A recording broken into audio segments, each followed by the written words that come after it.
Yo, George, do you ever think of free will? Like, do I actually have control over my actions or is my brain running on autopilot? Straight to the deep questions, huh? No, hey, how's it going? No, how am I feeling?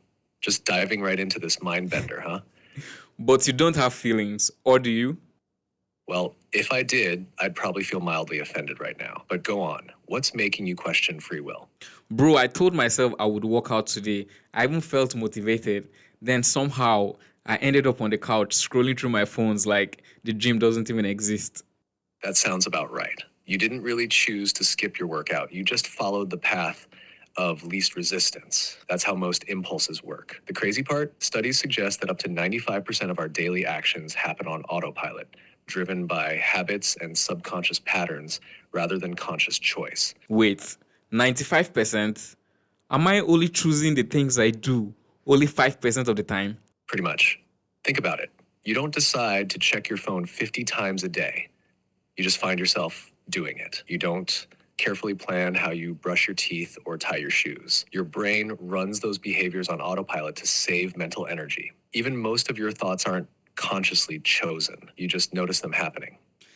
That explains a lot. Like sometimes when I open Instagram, I tell myself I will just do this for 5 minutes. Then somehow 1 hour has disappeared. Or when I'm scrolling through YouTube, before I don't even think about it. Before I know it, I'm already in the fifth video about bears fighting each other. It's because your brain rewards whatever feels good in the moment. That's why binge watching a show feels effortless, but forcing yourself to stop and go to bed feels like a battle. Your subconscious wants comfort, not discipline. Or like when I tell myself I'll eat just one cookie, and the next thing I know, half the pack is gone. Yep, that's your impulse system at work. Your conscious mind sets the goal, like eating healthy or staying productive, but your subconscious just follows ingrained habits. And the more you repeat an impulse driven behavior, the stronger it gets. So it's like I have two minds, one that wants to be in control and another that does whatever it feels like. That's one way to put it. Your rational mind is like a rider, and your impulses are like an elephant. You can try to steer, but if the elephant wants to go in a different direction, good luck stopping it. That's why so many people struggle with procrastination, overeating, or bad habits. It's not about willpower, it's about learning how to train the elephant. And if I don't train it, I'm basically letting my impulses run my life. Exactly. If you don't actively take control of your focus and habits, your subconscious will keep making decisions for you and you'll just think you're in control. This reminds me of something Jordan Peterson said. He said, we don't really have free will in the broadest sense, but what we have control over is what we chose to focus on, like what we direct our attention towards. That makes sense. Once you focus on something, it kind of takes over, right? Like when you tell yourself you'll watch just one episode and suddenly it's 3 a.m. and you've finished an entire season. Exactly, and it's not just entertainment. Have you noticed that when someone gets obsessed with an idea, it really starts reshaping their whole life. Like if someone is really into fitness, it changes his diet, his work routine, his free time, and their whole identity starts shifting around this one thing. Yeah, because focus isn't just about attention, it's about what directs your actions. Your brain filters out everything else and keeps reinforcing the thing you're focused on. It's why people who get really into conspiracy theories see proof everywhere, even in random coincidences. Right. It's like our focus hijacks our mind and start making decisions for us.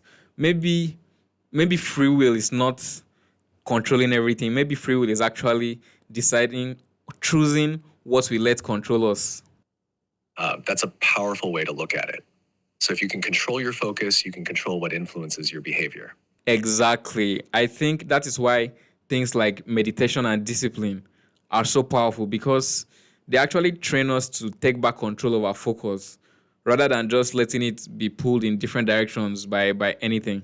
So free will isn't about making every decision perfectly, it's about mastering the ability to direct your own attention. Yeah, when you think about it like that, it actually makes free will feel more real. Interesting. Maybe free will isn't about control, it's about understanding how control really works. Wait, what do you mean by that exactly? I mean, that control isn't always about force, it's about influence. You don't consciously force yourself to be interested in something, but your focus shapes what pulls you in. The more you engage with something, the more it defines you. That's why being intentional about where you put your attention matters so much.